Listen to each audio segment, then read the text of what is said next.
మనం అందరం కూడా తెలిసి కానీ తెలియకుండా కానీ కొన్ని లీడర్షిప్ క్వాలిటీస్ బిల్డప్ చేసుకుంటాం. ఇప్పుడే చిరంజీవి గారు చెప్పారు, ఆయన లైఫ్లో ఒక అంబిషన్, అది ఒక సంకల్పం. ఆ సంకల్పమే నేను నటుడు కావాలి అనే సంకల్పం ఆయన మైండ్లో పడింది. అక్కడి నుంచి ఆయన జీవితంలో ఒక పాజిటివ్ మైండ్ సెట్ డెవలప్ చేసుకున్నాడు. ఎన్ని సవాళ్ళు వచ్చినా ఆయన గోల్ ఈ సెట్, ఆ గోల్ రీచ్ అయ్యే వరకు నిరంతరం పనిచేశాడు. ఒక మాటలో చెప్పాలంటే ఎన్టీఆర్ రామారావు గారు ఉన్నంత వరకు ఈయన ఒక స్థాయిలోకి వచ్చారు.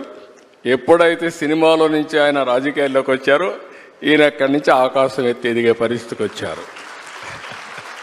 అంటే దానికి కారణం ఏంటంటే, ఒక మహానటుడు ఉన్నాడు, అప్పుడే నటుడుగా ఉన్నాడు. ఎన్టీ రామారావు గారు లేనప్పుడు చిరంజీవి గారి ఎవరి హీరోగా మహానటుడుగా తయారయ్యారంటే అది ఒక అవకాశం.